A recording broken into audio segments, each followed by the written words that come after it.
মূর্তির ইবাদত, ওরা তো মূর্তি। একটা মানুষ মারা গেলে খেয়াল রাখবেন মূর্তি কি জিনিস। আপনারা মনে করেন হিন্দুরা মূর্তি পূজা করে, মূর্তি কি? মক্কার কাফেররা মূর্তি পূজা করতো। মূর্তিগুলো কি আসলে? এগুলা ওই ধর্মের বড় বড় আল্লাহর ওলিদের মূর্তি। খানায় কাবায় যে মূর্তি ছিল জানেন কারা এরা? খানায় কাবার ভিতরে সবচেয়ে বড় বিশাল মূর্তি ছিল ইব্রাহিম আলাইহিস সালামের মূর্তি, ইসমাইলের মূর্তি, ইয়াকুবের মূর্তি। এই কি আলতু ফালতু লোকের মূর্তি ছিল? বড় বড় লোকদের মূর্তি ছিল। এখনো হিন্দুরা যে পূজা করে মূর্তি বানায়, এগুলো কি? এগুলো এমনি মূর্তি। ওদের ধর্মের বড় বড় আল্লাহর ওলিদের মূর্তি, ওদের ধর্মের ওলিদের মূর্তি, তাই না? এই মূর্তিগুলো পূজা করে কেন? কোরআনে সেগুলো আছে। এই মূর্তিকে কেউ আল্লাহ মানে না। কোরআন বলছে যদি ওদেরকে জিজ্ঞেস করো কেন মূর্তি পূজা করে, সূরা জুমার ৩৯ নম্বর সূরার ৩ নম্বর আয়াত, মা না'বুদুহুম ইল্লা লিয়ুকাররিবুনা ইলাল্লাহি যুলফা। আমরা এই দেবদেবী পূজা করি, মূর্তি পূজা করি এজন্য নয় যে এরা আল্লাহ, বরং আমরা এদেরকে পূজা করি এই জন্য যে ওরা আমাদেরকে আল্লাহর নিকটে পৌঁছাইয়া দিবে। তাহলে বোঝা গেল মূর্তি পূজকরা মূর্তি পূজা করে ওদের ধর্মের আল্লাহর ওলিদের মূর্তি বানাইয়া, যাতে করে ওই আল্লাহর ওলিরা তাদেরকে আল্লাহর কাছে পৌঁছাইয়া দেয়। আর এক আয়াত সূরা ইউনূস 10 নম্বর সূরা 18 নম্বর আয়াত, পরিষ্কার কোন আয়াত, ওয়ায়াবুদুনা মিন দুনিল্লাহি মা লা ইয়াদুররুহুম ওয়া লা ইয়ানফাউহুম ওয়া ইয়াকুলুনা হাউলাই শুফাউনা ইনদাল্লাহ। ওরা আল্লাহর পরিবর্তে এমন কিছুর পূজা করে, ইবাদত করে যা ওদের উপকারও করতে পারে না, ক্ষতিও করতে পারে না। তাহলে পূজা করে কেন? তারা বলে হাউলাই শুফাউনা ইনদাল্লাহ, এরা আমাদের জন্য আল্লাহর কাছে সুপারিশকারী। কিকারী? সুপারিশকারী হিসাবে তারা মানে আল্লাহ না। ওরা যদি মূর্তি দেবদেবীকে সুপারিশকারী মানার কারণে মুশরিক হয়, তুমি যদি আল্লাহর ওলিদেরকে কবর দিয়া মাটির নিচে রাইখা তারপরে একই কাম করো, তুমি মুশরিক কিনা? সুতরাং মাজারে গিয়ে যারা প্রার্থনা করে তারা মুশরিক, তারাও কি? পরিষ্কার মুশরিক। মাজারে যারা সেজদা করে, মাজারের নামে যারা পশু মান্যত করে, মাজারে টাকা পয়সা, এগুলো মুশরিক।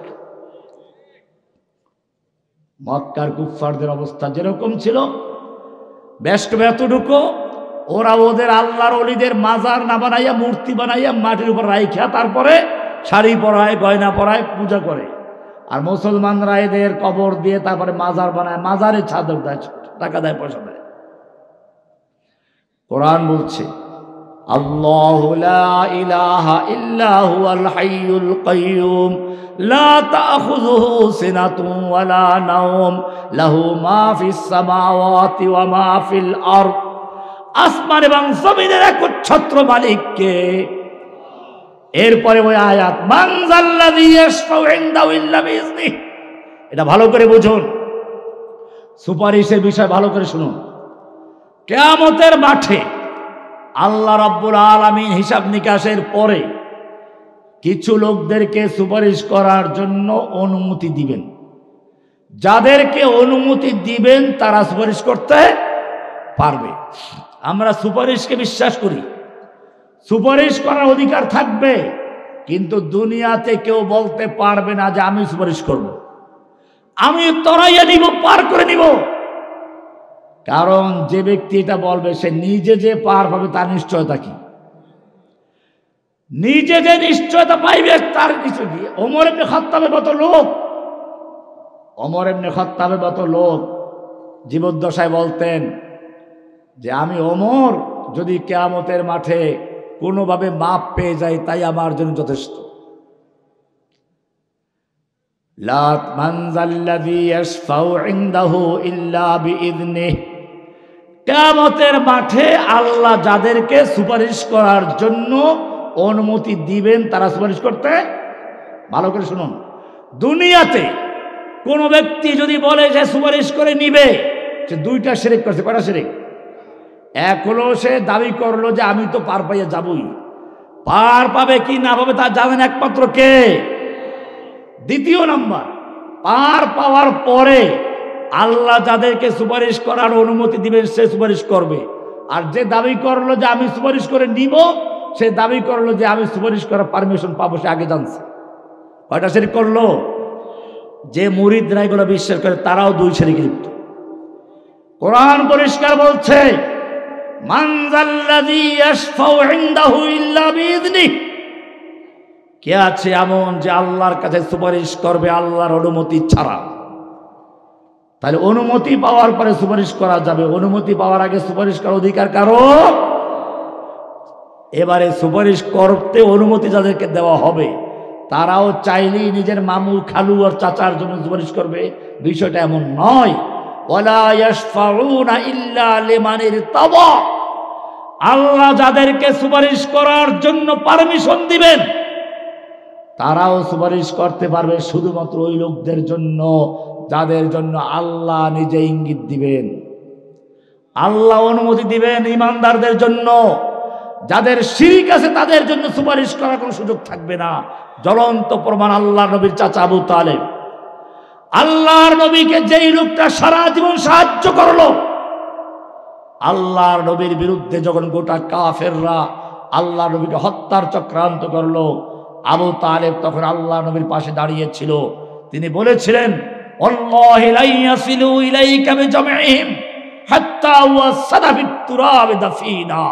হে মুহাম্মদ সাল্লাল্লাহু আলাইহি সাল্লাম, তুমি তোমার তাওহীদের দাওয়াতের কাজ চালিয়ে যাও, ওরা যতই হুমকি দেও আর ধমকি দাও, আমি আবু তালেব তোমার পক্ষে আছি। যতক্ষণ পর্যন্ত আমি আবু তালেবের দেহের সঙ্গে রূহ থাকবে, অতক্ষণ পর্যন্ত মক্কার কোন কাফের তোমার ধারে কাছে আসতে পারবে না। কে বলেছিল? শুধু এই পর্যন্তই না, এই আবু তালেবদেরকে 3 বছর পর্যন্ত কারাবন্দি করে রাখা হলো পাহাড়ের একটা এলাকাতে। কেউ তাদের কোনো খাদ্য দিতে পারবে না, পানি দিতে পারবে না। এই অবস্থায় 3 বছর কেটে গেল। আবু তালেব চিন্তা করত, রাতে যদি আবার তাকে কেউ হত্যা করে বসে, সেই জন্য তখন সবাই ঘুমায়। মুহাম্মদ সাল্লাল্লাহু আলাইহি সাল্লাম ঘুমিয়ে পড়েছেন। রাতের বেলা মুহাম্মদ সাল্লাল্লাহু আলাইহি সাল্লামকে তুলে নিয়ে অন্য জায়গায় শোয়াতেন, আর মুহাম্মদ সাল্লাল্লাহু আলাইহি সাল্লাম যেখানে শুয়েছিলেন সেখানে আলী রাদিয়াল্লাহু আবু তালেবের ছেলে আবু আলীকে বসানো হতো। মারলে আমার ছেলেকে মারুক, যেন মুহাম্মদকে মারতে না পারে। এত যে লোকটা আল্লাহর নবীকে ভালোবাসতো, সেই লোকটা মৃত্যুর সময় ঘনিয়ে এলো। আল্লাহর নবী তার মাথার কাছে গিয়ে বসলেন, বললেন, চাচা, সারা জীবন তুমি আমার পক্ষে কাজ করেছ, আমাকে সাহায্য করেছ, আমার জন্য ঢাল হয়ে কাজ করেছ, কিন্তু তুমি লা ইলাহা ইল্লাল্লাহ সাক্ষী দাও নাই। আমি তোমার জন্য কিয়ামতে কিছুই করতে পারবো না, তুমি খালি এতটুকু বলো লা ইলাহা ইল্লাল্লাহ মুহাম্মাদুর রাসূলুল্লাহ না বললে আমি সুপারিশ করতে পারবো, কিন্তু লা ইলাহার সাক্ষী দেওয়া ছাড়া জান্নাতের চাবি ছাড়া খুলবে না। আবু তালেব সব বুঝত। তার বন্ধু বান্ধবরা বসে আছে, আবু জাহেল, আবুল আহাব বা সাহেবারা। তারা বলল, আবু তালেব শেষ পর্যন্ত বাপ দাদার ধর্ম ত্যাগ করে ভাতিজার ইসলাম কবুল করবা, আরবের মেয়ে লোকেরা তোমাকে তিরস্কার করবে। আবু তালেব শেষ পর্যন্ত মারা গেল, আর আগে বলল কি, ইন্নী আলা মাযহাবি আব্দুল মুত্তালিব, আমি বাপ দাদার ধর্ম আব্দুল মুত্তালিবের ধর্মের উপরে আছি, এই বলে মরে গেল। আল্লাহর নবী খুবই কষ্ট পেলেন, মনক্ষুণ্ণ হলেন, মর্মাহত হলেন। আল্লাহ তাআলা আসমান থেকে সূরা কাসাস 28 নম্বর সূরার 56 নম্বর আয়াত পাঠিয়ে দিলেন, ইন্নাকা লা তাহদি মান আহবাবতা ওয়ালাকিন্নাল্লাহ ইয়াহদি মান ইয়াশা। হে নবী, আপনি যাকে ইচ্ছে করেন তাকে হেদায়েত দিবেন, এই ক্ষমতা আপনাকে দেওয়া হয় নাই। ওয়ালাকিন্নাল্লাহা ইয়াহদি মান ইয়াশাউ, বরং আল্লাহ যাকে চান তাকে হেদায়েত দিবেন। ওয়া আ'লামু বিল মুহতাদিন, তিনি হেদায়েত সম্পর্কে জানেন, কে হেদায়েত পর্বযুক্ত। পরিষ্কার হয়ে গেল। আল্লাহর নবীকে আল্লাহ জানিয়ে দিলেন, হে নবী, আপনি যাকে চাবেন হেদায়েত দিবেন, এই ক্ষমতা আপনাকে দেওয়া হয় নাই। আল্লাহর নবী যখন হেদায়েত দেওয়ার মালিক না, তরাইয়া নেওয়ার মালিক না, পার করার মালিক না, এরপরে যদি কোনো ব্যক্তি দাবি করে সে তার মুরিদদেরকে পার করে নিবে, তরাইয়া নিবে, সে একেবারে সুপারিশ করে নিয়ে যাবে, সে ব্যক্তি আল্লাহর ওলি না শয়তানের ওলি? ওলি ঠিকই আছে, তবে আল্লাহর ওলি না। কার ওলি? কোরআনে ওলি দুইটাই আছে, আউলিয়াউর রহমান, আউলিয়াউর শয়তান। আল্লাহর ওলি আর শয়তানের ওলি। যারা দুনিয়াতে বসে দাবি করে সুপারিশ করে নিয়ে যাবে, তরাইয়া নেবে, পার করে নেবে, সেগুলো ওলি ঠিক আছে, আমি অস্বীকার করছি না। তবে কার ওলি? কারে শয়তামি কুনি নামত ওলি, কারে শয়তামি কুনি নামত ওলি, গর ওলি নস্তলানত বার ওলি। শয়তানের কাজ করে নামদার আল্লাহর ওলি। হেদায়েত দেওয়ার মালিক কে? আল্লাহর নবী সাল্লাল্লাহু আলাইহি সাল্লাম তারপরেও চাচার জন্য দোয়া করতেছিলেন, যে দোয়া তো আর না করা হয় নাই। কোরআনের আয়াত, কি সুন্দর আয়াত, স্পষ্ট করে দিয়েছেন আল্লাহ তাআলা। আল্লাহ তাআলার নবী যখন দোয়া করলেন চাচার জন্য, এইবারে বললেন যে খবরদার আর দোয়া করবেন না। মা কানা লিন-নাবিয়্যি ওয়াল্লাযীনা আমানু আন ইস্তাগফিরু লিল মুশরিকিন ওয়ালাউ কানু উলি কুরবা মিন বা'দি মা তাবায়্যানা লাহুম আন্নাহু আসহাবুল জাহিম। কোন নবীর জন্য এবং কোন মুমিনের জন্য উচিত নয় কোন মুশরিকের জন্য দোয়া করা, হোক না সে নিকটাত্মীয়, হোক না সে। কোন দিকে ইঙ্গিত করেছেন বুঝতে পেরেছেন? আল্লাহর নবীকে বলা হচ্ছে কোন নবীর জন্য এবং কোন মুমিনের জন্য উচিত নয় কোন মুশরিকের জন্য দোয়া করা, হোক না সে যত নিকটাত্মীয়। ওয়ালাউ কানু লি কুরবা মিন বা'দি মা তাবায়্যানা লাহু, যখন তার সামনে পরিষ্কার হয়ে গেল আন্নাহু আসহাবুল জাহিম, সে জাহান্নামী। কাকে বলা হচ্ছে? আবু তালেবকে।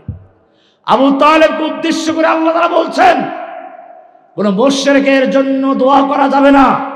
যখন পরিষ্কার হয়ে গেল সে জাহান্নামী, নবীকে বলা হচ্ছে তার চাচা আবু তালেব যে সারা জীবন এই কাজ করলো, নবীকে সাহায্য করলো, সেই চাচা সম্পর্কে আল্লাহ জানিয়ে দিলেন কোন মুশরিকের জন্য দোয়া করতে পারবেন না।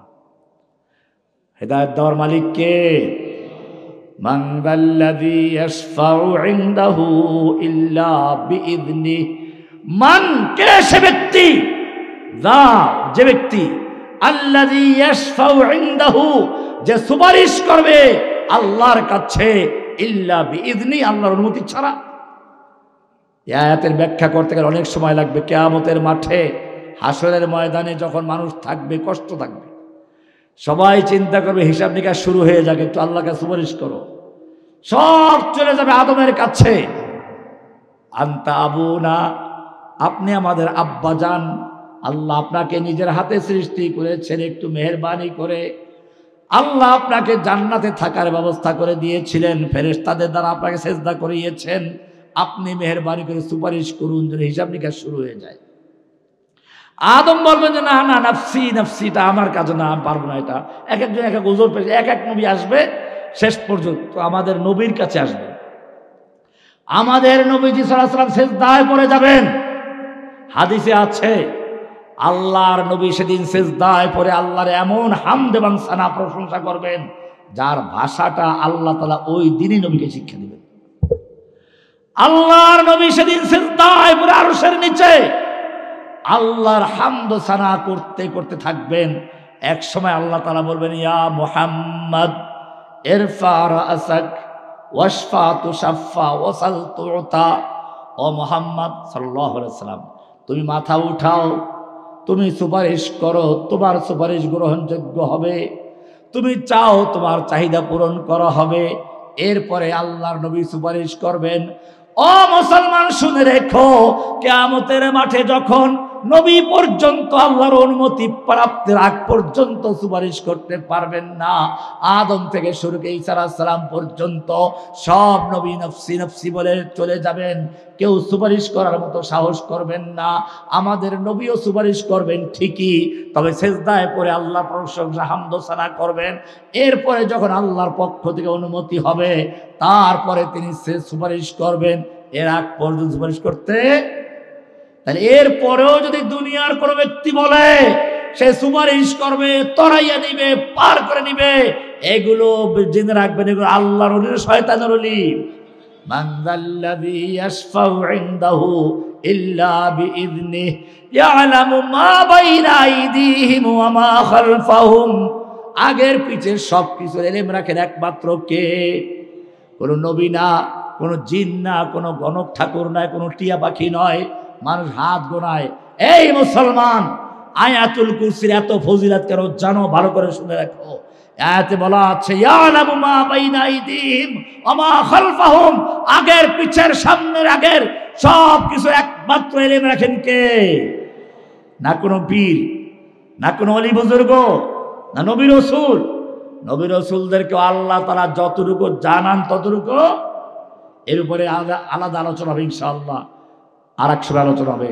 কোরআনে স্পষ্ট আয়াত আছে, কোরআনে আল্লাহ তাআলা নবীকে বলছেন, কুল, আপনি বলে দিন, লাউ কুনতু আ'লামুল গায়ব, আমি যদি গায়েব জানতাম, আমি যদি লাস্তাকসারতু মিনাল খায়র, আমি ভালো ভালো জিনিসগুলোকে বেছে নিতাম। ওমা মাসানিয়াসু, আমাকে কোনো বিপদে স্পর্শ করতে পারতো না, আমাকে বিষ খাওয়াইতে পারতো না, আমাকে কেউ মারতে পারতো না, আমি তায়েফে গিয়ে মার খেতাম না, আগেই জানতাম। আল্লাহ তাআলা বলেন, হে নবী আপনি পরিষ্কার করে জানিয়ে দিন, লাউ কুনতু আ'লামুল গায়ব, আমি যদি গায়েব জানতাম, অগ্রিম যদি সব জানতাম, লাস্তাকসারতু মিনাল খায়র, আমি সব ভালো ভালো জিনিসগুলোকে নিজের জন্য বেছে নিতাম। ওমা মাসানিয়াসু, আমাকে কোনো বিপদে স্পর্শ করতে পারতো না, কারণ আগাম জেনে নিতাম।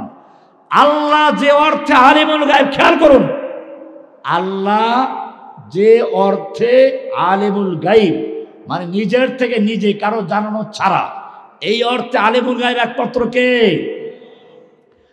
নবী রাসূলরা, তাদেরকে আল্লাহ তাআলা জানাইলে পরে জানেন, না জানাইলে, বুঝতে পারছেন বিষয়টা? নবী রাসূলরাও জানেন, কখন জানেন? আল্লাহ জানাইলে পরে, জানাবার আগে। তাহলে আল্লাহর ইলমে গায়েব হচ্ছে আল্লাহ তাআলা কারো জানানো ছাড়াই নিজের থেকে নিজে জানেন। এই অর্থে আলিমুল গায়ব একমাত্র কে? আর অন্যরা যারা, তারা নিজের থেকে জানেন না, আল্লাহ জানাইলে জানেন, না জানাইলে, এটা আকীদার বিষয়। আন্দাজে কেবল নবী আলিমুল গায়ব, ওলিরা গায়েব জানে, এটা শিরকের গুনাহ, সাধারণ গুনাহ না। এই শিরিক থাকলে, আমি একটু পরে আসতেছি, একটু কথা বলবো, শিরিকের কত মারাত্মক বিষয়। আপনারা জানা অজানা অবস্থায় শিরিক করছেন, লা ইলাহা ইল্লাল্লাহ, সমাজ শিরিকে জর্জরিত। শিরিক কত মারাত্মক গুনাহ জানেন? কোরআন পরিষ্কার বলছে, ইন্নাহু মান ইউশরিক বিল্লাহি, যেই ব্যক্তি আল্লাহর সঙ্গে শিরিক করে, ফাকাদ হারামাল্লাহু আলাইহিল জান্নাহ, আল্লাহ তাআলা তার জন্য জান্নাতকে হারাম করে দিয়েছেন। জান্নাত কি করে দিয়েছেন? আপনি বলবেন জান্নাত হারাম হইলেও সমস্যা নাই, জাহান্নামে যাব না, আরাফে থাকবো, মাঝখানে আরাফ। আল্লাহ বলছেন না না, ওয়াহুন নার, যেই ব্যক্তি শিরিক করে তার জন্য জান্নাত হারাম, তার ঠিকানা হলো জাহান্নাম। এইবারে তুমি বলতে পারো মনে মনে, ঠিক আছে জাহান্নামে গেলেও সমস্যা নাই, আমার পীর হুজুর আমাকে বের করে নিয়ে আসবে। আল্লাহ বলছেন, ওয়া মা লিজ জালিমিনা মিন আনসার, এই শিরকের জুলুম যারা করবে ওদের জন্য কোনো সাহায্যকারী থাকবে না। নবী পর্যন্ত তার চাচাকে পারবেন না, তুই পারবি কোত্থেকে? কোরআন পরিষ্কার বলছে, ইন্নাল্লাহা লা ইয়াগফিরু আন ইউশরাকা বিহি ওয়া ইয়াগফিরু মা দুনা যালিকা লিমান ইয়াশা, আল্লাহ তাআলা, নিশ্চয় আল্লাহ তাআলা ক্ষমা করবেন না যদি শিরক করা হয়। এছাড়া যত গুনাহ আছে সব গুনাহ আল্লাহ তাআলা যার বেলায় চান ক্ষমা করতে পারেন। তার মানে কি? তার মানে তওবা করা ছাড়া যদি কেউ মারা যায়, তওবা করলে শিরকের গুনাহ মাফ হয়ে যাবে, কিন্তু তওবা করার সুযোগ পায় নাই, এই অবস্থায় মারা গেল। আল্লাহ বলেন শিরকের গুনাহ যদি নিয়ে কেউ তওবা ছাড়া মারা যায়, আমি তারে ক্ষমা করব না। এছাড়া অন্য যে কোনো গুনাহ আছে, তওবা ছাড়াও যদি মারা যায় আল্লাহ চাইলে ক্ষমা করতে পারেন। সূরা নিসার 48 এবং 116 নম্বর আয়াত, দুই জায়গায় আয়াতটা আছে। এরপরে আল্লাহ তাআলা কোরআনে 18 জন নবীর কসম করে বলছেন, আলোচনা করে বলছেন, ওয়ালাউ আশরাকু, এই নবীরা বড় বড় নবী, যত নবী সব নবীর নাম উল্লেখ করে বলছেন, এই নবীরাও যদি শিরক করত লাহাবিতা আনহুম মা কানু ইয়ামালুন, এই নবীরা যত আমল করেছেন সব বরবাদ হয়ে যেত। এরপরে আমাদের নবীকে বলা হচ্ছে লাইন আশরাকতা, হে নবী আপনিও যদি আল্লাহর সঙ্গে শিরক করতেন, লা ইয়াহবাতান্না আনকা আমালুকা, তাহলে তোমার আমল বরবাদ হয়ে যেত। কাকে বলা হচ্ছে? আমাদের নবীকে। পরিষ্কার হয়ে গেল শিরক এমন এক মারাত্মক গুনাহ। এটা এরকম, আপনি বিয়ে করেছেন, আপনার স্ত্রী আসতে ঘরে, স্ত্রী রাগ মেজাজি, এই প্লেট ভাঙ্গে থাল ভাঙ্গে, কিন্তু সে আপনাকে ভালোবাসে, আপনার প্রতি আস্থা ভালো আছে, আপনি জানেন, আপনি ঠিক আছে অসুবিধা নেই, বাচ্চাকে থাপড়ায় পিটায়, তারপরও ভালো, কারণ সে আমাকে ভালোবাসে। কিন্তু সব বাদ দিয়ে একদিন হঠাৎ করে ঘরে এসে দেখলেন আর একটা পুরুষ আপনার খাটে শুয়ে আছে, আপনি বলেন এই এটা কে রে? সমস্যা কি? তুমিও আছো, এও আছে, অংশীদার শিরিক। আপনি মানবেন? আপনি বাচ্চা পিটায় তাও মানবেন, থাল বাসন ভাঙ্গে তাও মানবেন, মদ মেজাজে তাও মানবেন, পান খায় দুর্গন্ধ তাও মানবেন, কিন্তু যদি আপনার ঘরে আর একটা পুরুষকে রাখে মানবেন নাকি? কেন মানবেন না ভাই? সে তো শিরিক করেছে, আপনাকেও মানে আরেকজন পুরুষকে মানে। তুমি একটা খালি মেয়েটাকে বিয়ে করেছো, তোমার এত অধিকার যে সে আর কোনো পুরুষকে মানতে পারে না, আনুগত্য করতে পারবে না। যে আল্লাহ তোমাকে সৃষ্টি করেছেন তিনি বলে দিয়েছেন, পরিষ্কার বলেছেন, অমিন আয়াতিহিল লাইলু ওয়ান নাহারু ওয়াশ শামসু ওয়াল কমার লা তাসজুদু লিশ-শামসি ওয়ালা লিল-কমার ওয়াসজুদু লিল্লাহিল্লাযী খালাকাহুন্না। ও মুমিনরা শুনে রেখো, চন্দ্র সূর্য গ্রহ নক্ষত্র মানব দানব জিন ইনসান সমস্ত মাখলুক হচ্ছে আল্লাহর নিদর্শন। তোমরা আল্লাহর সৃষ্টিকে সিজদা করো না, বরং স্রষ্টাকে সিজদা করো। হুকুম মানো কার? কার আনুগত্য করবে? যে স্রষ্টা, তার সৃষ্টির নয়। পরিষ্কার হয়ে গেল, কোন সৃষ্টি, সে অলি হোক, গাউস কুতুব হোক, মাজারওয়ালা হোক, দরগাওয়ালা হোক, পীর বুজুর্গ হোক, কারো কোন আনুগত্য চলবে না। আনুগত্য চলবে কার? মান যাল্লাযী ইয়াশফাউ ইনদাহু ইল্লা বিইذনিহি ইয়ালামু মা বাইনা আইদিহিম ওয়া মা খালফাহুম। আগের পিছের সমস্ত ইলম রাখেন একমাত্র কে? কোন মানুষ গায়েব জানে না। কি করে না? কি সুন্দর কিছু ফকির আছে, পীর আছে, ভণ্ড পীর, তাদের বিশ্বাস পিসাব মুরিদের অন্তরের খবর জানে। খালি জানে না, ওদের কিতাবে লেখা আছে, সুফিদের আরবি কিতাব পড়েছিলাম, একটা লেখা আছে, আশ-শাইখু জাসুসু কলবিল মুরিদ। পীর হচ্ছে মুরিদের অন্তরের গোয়েন্দা। ইয়াদখুলু ওয়া ইয়াখরুজু ওয়া লা ইয়াশউরুল মুরিদ। পীর সাহেব মুরিদের মনের মধ্যে ঢোকে প্রবেশ করে, ঢোকে প্রবেশ করে, মুরিদের টের পায় না। পীর সাহেব কি করে? মুরিদের অন্তরের মধ্যে কি করে? ঢোকে আবার বের হয়, আবার ঢোকে আবার বের হয়, মুরিদের টেরও পায় না। অনেক মুরিদরা দেখবেন নামাজ পড়ছে কিবলামুখী হয়ে, নামাজের পরেই আসতে ঘুরে যায় পীরের বাড়ির দিকে, দোয়া করে পীরের বাড়ির দিকে ফিরে, পীরের দিকে কলম মতো অজ্জু করে। এটা পরিষ্কার মনে রাখবেন, ইয়ালামু মা বাইনা আইদিহিম ওয়া মা খালফাহুম। অন্তরের খবর একমাত্র একজনে জানেন, তিনি কে? আল্লাহু আলিমুম বিযাতিস সুদূর। অন্তরের খবর কোনো পীর জানে না, অন্তরের খবর নবী রাসূলরাও জানে না, অন্তরের খবর জিন জানে না, অন্তরের খবর টিয়া পাখি জানে না, অন্তরের খবর তুমি যারা হাত গণনা করো সে জানে না। গণনা করে। এই গণক বিশ্বাস করা, টিয়া পাখি বিশ্বাস করা সম্পূর্ণ হারাম। যারা এগুলো করে তারা শিরকের মধ্যে লিপ্ত আছে। আমার শিষ্যরা ঢাকাতে ওই যে সংসদ ভবনের সামনে আগে টিয়া পাখি থাকতো, এমন নাই আর। কারণ আমার ছেলেরা যখন যাইতো ওখান দিয়ে হাত দেখাইতো, তো ওরা হাত দেখে দেখে বলতো যে এইটা হবে সেইটা হবে, আর যে থাপ্পড় একটা মেরে ওর সব ফালাই যেত ওখান থেকে। এইটা কি করলা? এই বেটা তুই এতক্ষণ পর্যন্ত হাত দেখে এইটা বললি, ভবিষ্যতে এইটা ওইটা ওইটা, তুই এটা বুঝলি না যে হাতটা এক্ষুনি তো থাপ্পড় মারবে? এটা দেখো নাই কয়েকটা থাপড়াইছে পরে এখন টিয়া সব উড়ে গেছে, ওখানে আর এগুলো নাই। শিরকের বিরুদ্ধে সব জায়গায় সোচ্চার থাকবে, সব জায়গায় ভণ্ডরা আছে। কোরআন পরিষ্কার, আয়াতুল কুরসির কেন এত ফজিলত আজকে আমি সেটা নিয়ে একটু আলোচনা করলাম। মান যাল্লাযী ইয়ালামু মা বাইনা আইদিহিম ওয়া মা খালফাহুম ওয়া লা ইউহীতুনা বিইলমিহি ইল্লা বিমা শাআ। আল্লাহ তাআলা বলছেন, আল্লাহর মহা সমুদ্র এলেমের থেকে আল্লাহ যাকে যতটুকু দেন সে অতটুকু গ্রহণ করতে পারে। বোঝা গেল নবীরা, অলিরা, মুমিনরা অতটুকু এলেম পায় যতটুকু আল্লাহ তাআলা জানায়। আল্লাহ জানানোর পরে জানেন, আল্লাহ জানানোর আগে কিছু গায়েব তো আমরা বিশ্বাস করি, যেমন জান্নাত আছে, জাহান্নাম আছে, আমরা দেখেছি, দেখি নাই, এটা গায়েবের এলেম। আমরা জানলাম কোত্থেকে? আমাদেরকে নবী রাসূলরা জানিয়েছেন। নবী রাসূলরা জেনেছেন কার থেকে? আল্লাহর থেকে। এইগুলোকে ইলমুল গায়েব বলা হয় না, এগুলো সবাই জানে।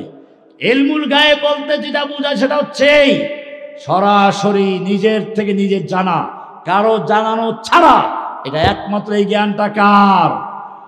আল্লাহ পরিষ্কার বলে দিয়েছেন, ওয়ালা ইউহীতুনা বিশাইইন মিন ইলমিহি ইল্লা বিমা শাআ। এরপরে বলছেন, ওয়াসিআ কুরসিয়ুহুস সামাওয়াতি ওয়াল আরদ ওয়ালা ইয়াউদুহু হিফযুহুমা ওয়া হুয়াল আলিয়্যুল আযীম। এটার ব্যাখ্যা করতে আমরা সবাই শুধু তর্জমা করে দিচ্ছি, কারণ রাত অনেক হয়ে গেছে, আপনাদেরও ক্লান্তি এসে গেছে। আল্লাহ তাআলা বলছেন, ওয়াসিআ কুরসিয়ুহুস সামাওয়াতি ওয়াল আরদ। আল্লাহর কুরসি গোটা আসমান জমিনকে পরিবেষ্টন করে আছে। বিশাল সৃষ্টি, আলোচনা অন্য সময় হবে ইনশাআল্লাহ। ওয়ালা ইয়াউদুহু হিফযুহুমা। এই আসমান জমিন, চন্দ্র সূর্য গ্রহ নক্ষত্র, আল্লাহর আরশ, কুরসি, লৌহ কলম, এত বিশাল সৃষ্টিকে নিয়ন্ত্রণ করতে গিয়ে আল্লাহ ক্লান্ত হন না, আল্লাহ দুর্বল হন না। ওয়া হুয়াল আলিয়্যুল আযীম। আল্লাহ তাআলা মহান। কাজে মনে রাখতে হবে আমরা গোলাম, তবে কার গোলাম? এটাই আমরা বলি ইয়াকা না'বুদু। আমরা কেবলমাত্র গোলামি করি কার? ইয়াকা না'বুদু। প্রত্যেকটা রাকাতে নামাজে সূরা ফাতিহা পড়া জরুরি। কেন? এই সূরার মধ্যে একটা কথা বলা হচ্ছে, ইয়াকা না'বুদু ও রব্বুল আলামিন, আমরা কেবলমাত্র তোমারই গোলামি করি, আমরা তোমার গোলাম। তোমার সঙ্গে আমাদের সম্পর্ক হচ্ছে তুমি আমাদের মালিক, আমরা তোমার গোলাম। ওয়া ইয়াকা নাস্তাঈন, আমরা তোমার কাছে সাহায্য চাই। নরেন্দ্র মোদীর এত শক্তি, আমেরিকার এত শক্তি, আমাদের দুর্বল। ও রব্বুল আলামিন, ওদের সব আছে, মাওলা নাই। যালিকা বিআন্নাল্লাহ, আল্লাহ বলছেন, যালিকা বিআন্নাল্লাহ মাওলাল্লাযীনা আমানু ওয়া আন্নাল কাফিরিনা লা মাওলা লাহুম। ও মুসলিম, তুমি যদি সত্যিকার অর্থে লা ইলাহা ইল্লাল্লাহ বলে বিশ্বাস করে থাকো, জেনে রাখো লা ইলাহা মানে কোনো মাবুদ নাই, ইল্লাল্লাহ মানে একজন আছেন। তুমি যদি মুমিন হয়ে থাকো, আল্লাহ বলেন বিআন্নাল্লাহ মাওলাল্লাযীনা আমানু, মুমিনদের মাওলা হচ্ছেন কে? ওয়া আন্নাল কাফিরিনা লা মাওলা লাহুম, কাফেরদের কোনো মাওলা নেই। আমাদের মাওলা কে? আকীদা। কিছু আলোচনা হলো আকীদার উপরে। আল্লাহ তাআলা আমাদের সকলকে বিষয়গুলোকে বুঝার এবং আমল করার তৌফিক দান করুন, আমিন। আয়াতুল কুরসির ফজিলত আমরা সামান্য আলোচনা করেছি, এটা আমল করবেন, মুখস্থ করবেন। আয়াতুল কুরসি আমি তো বললাম যে সকালে যদি একবার পড়া হয়, আল্লাহ তাআলা সারা দিনের জন্য তার জন্য ৭০,০০০ ফেরেশতা নিয়োগ করে দেন। তার কাছে ভূত আসবে করতে, শয়তান করতে আসবে। আবার সন্ধ্যায় পড়লে পরে 70,000 ফেরেশতা তার জন্য নিয়োগ করে দেন। কাজে খেয়াল রাখবেন, কোরআনের আমল করবেন। মানুষের ওই যে ভূত জিন, ভূত হুজুর, জিন হুজুর, এগুলোতে দূরে রাখবেন। ওরা নিজেরাও জিন। আল্লাহ তাআলা আমাদের সকলকে বিষয়গুলিকে বুঝার এবং আমল করার তৌফিক দান করুন। আমিন।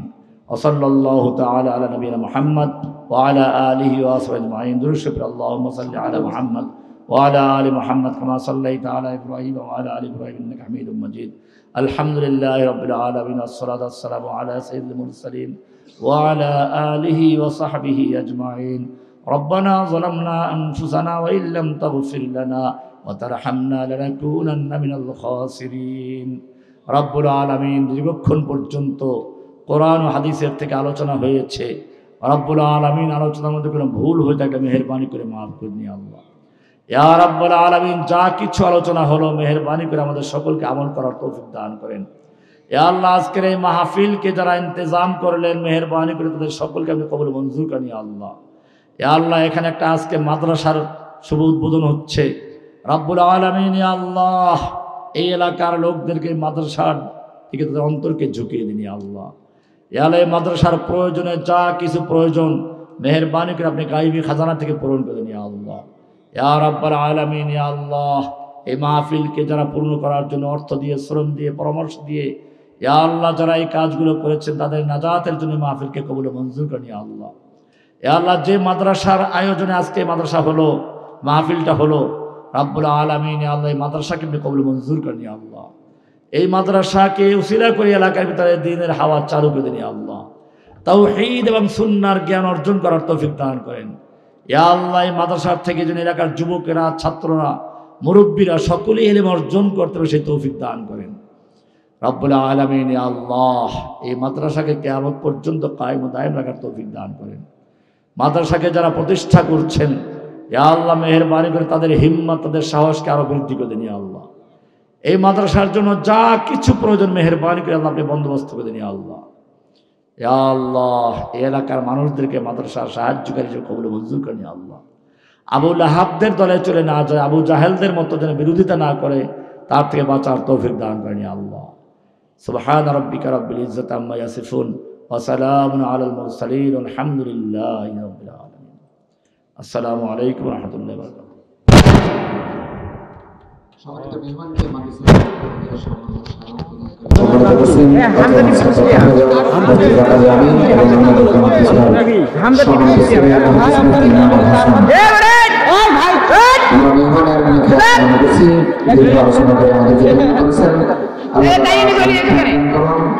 শিষ্টতার সাথে দিনের প্রচারের সাথে আজকে মাহফিলের পক্ষ থেকে আপনাদের সকলকে জানাচ্ছি।